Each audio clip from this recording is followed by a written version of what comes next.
Hey you, and welcome to my channel. My name is Tina and my aim is to improve your drawings just like others have done for me when I just started out. So, as many of you, I hope, I have seen a movie of Luca on Disney+, and I couldn't fight the urge to draw this cute little character myself. So here we are drawing Luca in this week's tutorial. I hope you are as excited about this one as I am. An important thing to mention is that I only used Derwent pastel pencils for this one, as I'm reviewing them in next week's video.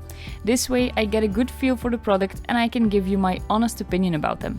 Now onto the drawing. I'm going to draw this one from top to bottom, so I'm starting off with the sky.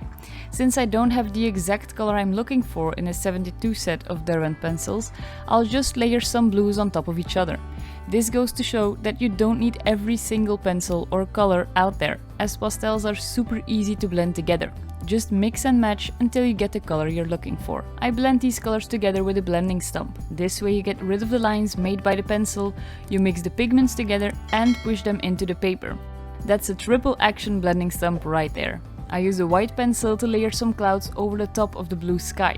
The shape of these don't really matter as long as it's not super outlined or anything like that. And next up is the little island in the back.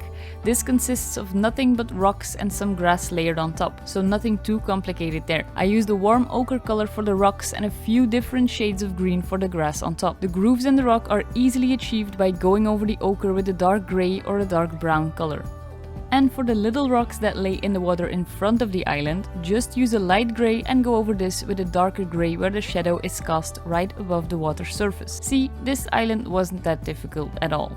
Now onto the water where Luca is floating. I've used a dark indigo where the line between the top and the bottom part of the water is separated. I think it's called the surface line, not sure however, but you get what I mean, right?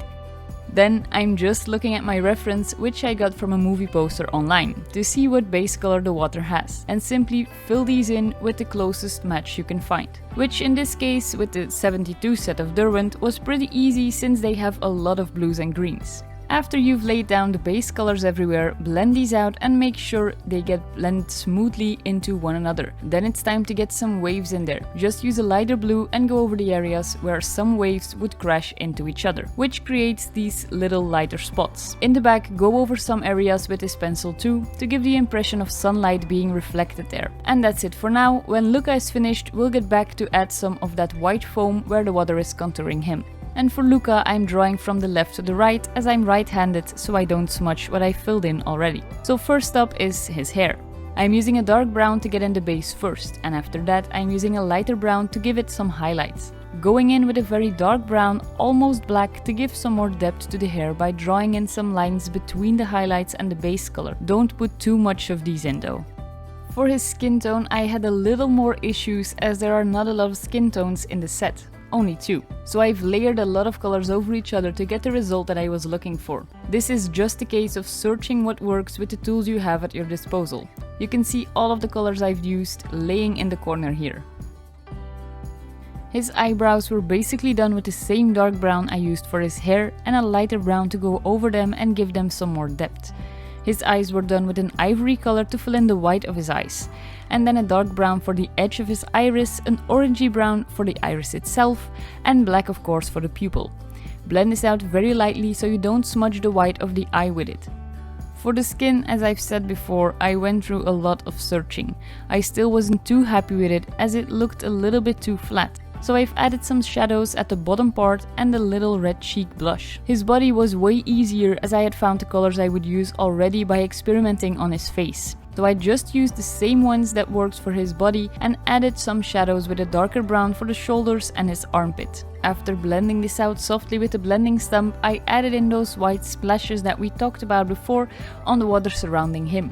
This gives it a way more realistic feel. And then finally the most exciting part for me, the sea monster side. Now this takes up a lot more time compared to the rest of the drawing, as there are a lot more elements below the water than above that need our attention.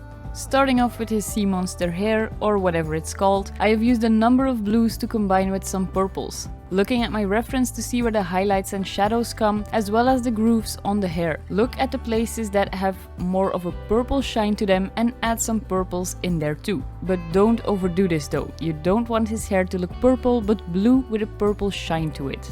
Now this is very sped up, as this video would take way too long if I played this slower or real time. But just keep in mind that you simply play with your values and always look at your reference until you find that perfect shade that you're looking for. If it helps, you can always slow down this tutorial by clicking on the gear icon in the right corner below and reduce the speed. This way you can follow along at a more convenient pace. But you'll have to endure hearing me talk really slow. Or you can just mute me. Can I have your attention please? Do you see that big red button right beneath this video? Yes? Great. Now, can you click it for me? Thank you very much. This means my channel is growing even faster with your support, which is great. If you never want to miss out on a future video, make sure to click that bell icon too. This will let you know whenever I upload a new video. And now let's get back to this video. Then we're onto his body, where his arms consist of a lot of scales. So this is pretty time consuming, but fun too. I filled in the scales randomly with a few different tones of blues and greens and something in between.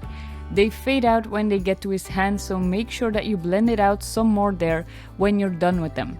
Because of the blending, they will look like they fade into the skin naturally, if you can call this natural at least. I used a darker color to mimic shadows on the scales where they overlap each other. This gives it the illusion of depth, which helps with the realistic look. And I've used a lighter color to give some texture to the scales where the light would hit them. Again, look at your reference picture for this. And then it's time to fill in his fin-like things at the elbows. I used blues and purple for these and went over with a darker purple to give them the impression of texture too. Now onto his side and pants below the water. I have used a darker green to fill in the base layer first and then went over that with an even darker green to show the contours of his pants. Use a lighter green to give it a little bit of highlight so that it seems a little more real, if that's possible. The very dark green is used to give the impression of scales on his side as well, even though it's really faintly. And for the texture of his pants as well, which consists of little rectangles overlapping each other in some sort of woven pattern. After that, you could use a bright green to indicate some highlights on the pattern again, and a very dark green to indicate some shadows on the lower part right above the arm. His second arm is further away from view, which means that it's not as much in focus as the arm closest to us. Keep this in mind when you're adding the scales and colors. Make them a little less bright and a little less in focus. Same goes for the fin at his elbow there. You can still add some highlights and shadows, just keep in mind that you should add less than on the other arm. His main fin, or tail, is the one at the lower right of the paper. There isn't much to it though in terms of color. I used a dark blue or indigo color to get in the top part, which is overcast by the shadow of his body, and a lighter blue for the rest of his fin. After blending this out, I fine-tuned it a little bit by going over it with a lighter blue again to get in that highlighted part at the left side. And then for the final part, the water below the surface. This is created using a couple of different blues and a green for the top part. The top part has a more green shade in it, which I just love. The lower you go, the darker it gets, so I've used that dark indigo here at the bottom and blended that upwards into the rest of the water. The key thing here is to blend it out smoothly so you don't see any of the lines from your pencil. Water should be really smooth, just like it is in real life. We can call this piece finished once our water is done. I really hope you have enjoyed this one as much as I have. I hope you liked this video. If you did, please give it a thumbs up and hit that subscribe button. I really appreciate your support, as this helps to grow my channel and reach other people just like yourself.